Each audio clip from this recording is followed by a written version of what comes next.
In this video, we'll break down a few of the key new challenges from Crybaby, the opening song from Season 1 of Tokyo Revengers.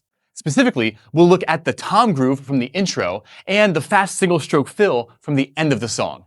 We won't be covering most of the basic grooves since I've already explained how to approach those in earlier videos on 16 Swing. If you haven't already seen it, go check out the Introduction to 16 Swing video. That video covers the core rhythmic vocabulary, the basic feel of 16 Swing, and how to practice it. You might also want to check out the video on Ikatoba from the Apothecary Diaries. That one covers some of the core hand-foot coordination that we'll need here. The only difference is tempo. This song is much faster. If you've played through the previous songs, you probably already know how to play most of the main grooves here. So, what's new? Let's start with the tom groove from the intro. Depending on your sticking, you'll run into different challenges. If you play all of the floor tom notes with your right hand, the challenge will be clarity and even dynamics.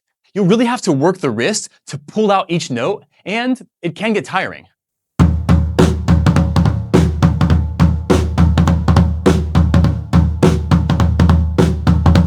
If you alternate hands, the challenge is different.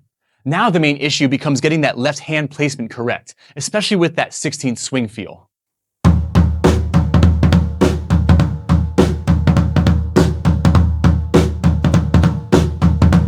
Alternating is what we'll focus on, because this is likely how most players will approach it, and developing that hand-to-hand coordination will help us with a lot of the fills later on in the song. So, how do we place that left hand correctly? Well, I'm going to suggest something crazy here. Don't try to count and subdivide each individual 16th triplet. That's way too much brain processing, and it's just going to get in the way of our physical motions. Instead, let's just learn how to try to feel this. It's okay if it's not mathematically perfect. What matters most here is the overall feel. I recommend starting these exercises on a pad first. That way, we're not distracted by the sound or feel of the floor tom. Once we're comfortable here, we can move things back to the drum. Start with steady right hand eighth notes, and then add one straight 16th note with the left hand. This gives us a reference point. Now, alternate between the straight version and the swung version of that 16th note. The idea here is to use the straight time as a reference and then just shift that left hand slightly later for the swing.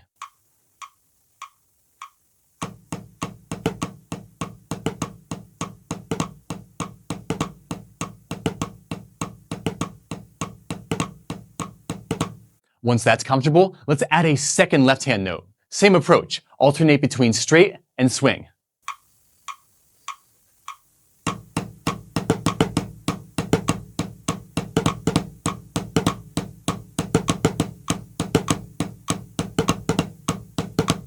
Once your hands are locked in, move the pattern back to the drums. Add the snare hits on 2 and 4, but leave out the kick for now. We're still just focusing on the hands.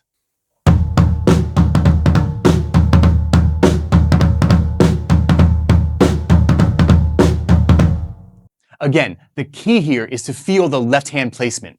If it's still not clicking, take the same approach. Start straight and then swing it. Once that's comfortable, let's bring back the kick. Our right hand is in charge here, so we need to place our kick with our right hand. Don't let the foot affect the steady eighth note.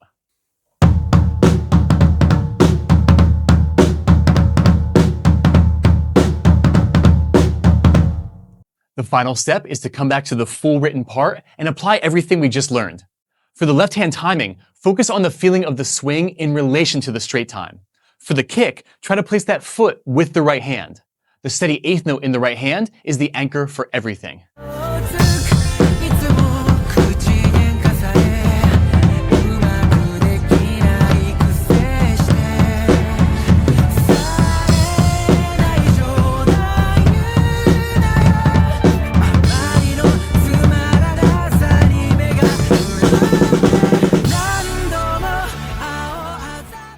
Before we move on, let's talk about modifications for this section. If you're having trouble putting it all together, my recommendation is to leave out the kick and focus on just the hands. The swing rhythm in the tom is the focus here. The kick just adds a bit of depth to the sound. Moving on, let's talk about the fast single-stroke fill at the end of the song. There's no real secret here, we just need to be able to move our hands fast enough. How fast exactly? Let's do some quick math. The tempo for this song is 100 BPM. That means when we're playing 32nd notes, each hand is playing 16th notes at 100, or 8th notes at 200. This isn't crazy fast, but it's definitely what I would consider intermediate to upper intermediate level hand speed. If you can already play that fast, awesome. But if not, how can we get there? Well, this is going to be pretty simple. Consistent practice with a metronome. But what should we practice? There are many ways to approach this, but I would start with the drumming world's simplest exercise, 8 on a hand.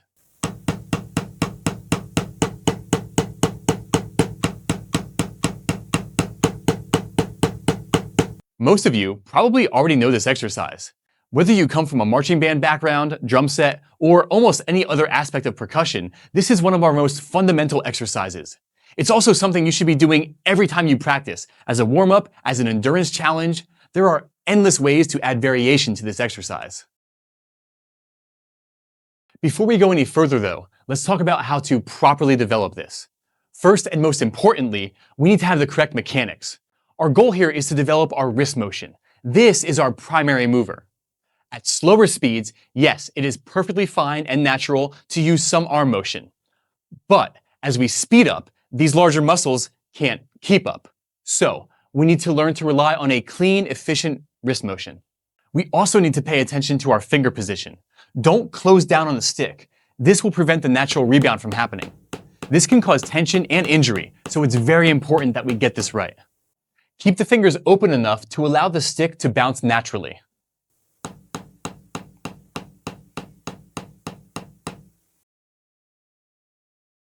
Now that we've covered a few basics of mechanics, let's talk about tempo progression. Start this at a comfortable speed. It should feel easy, probably somewhere around 100 BPM. For repetitions, a good place to start is 8 bars, or 4 times on each hand. Rest for a bar or two, and then repeat this a few times before bumping up the tempo. I recommend raising the tempo no more than 4 to 8 BPM at a time. Personally, I like to use either 5 or 8 BPM, depending on where I am in the overall tempo range. Starting from 120, I like to go up by 8 BPM at a time until I reach 160. From there, I usually go up by 5 BPM at a time. As you get faster, you might have trouble making it through the entire exercise cleanly. This is easy to work around. Don't play 8 bars of the exercise. Instead, try this. Play just one hand, 1 bar at a time.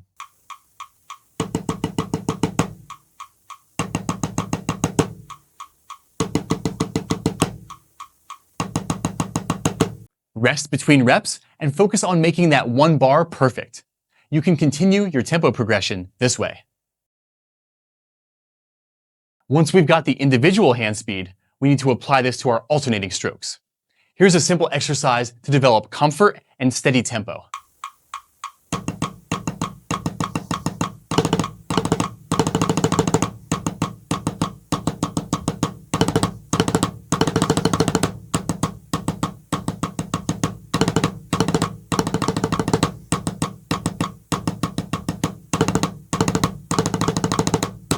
The key here is to focus on the 8th note in the right hand. Really concentrate on keeping that in time and just put the left hand between it. If you find yourself fighting the tempo, slow things down a bit and make sure you're using good technique. For the fill in this song, this is all we need. So just practicing like this will fully prepare you. As you practice, really make an effort to internalize the look and feel of your hands. This will help to lock in the muscle memory. When it's time to put this back into the fill, be mindful of your technique and motions. Keep everything the same.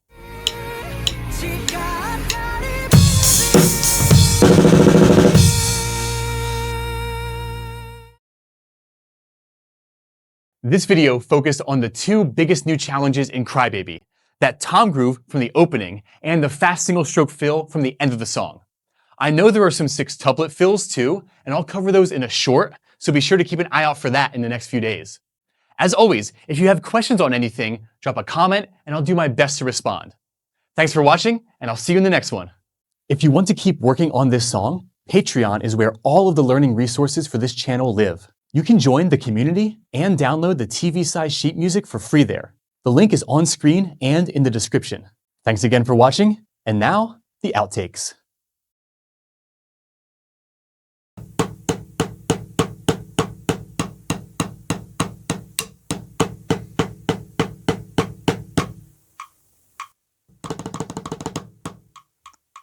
Yes, pretty chewed.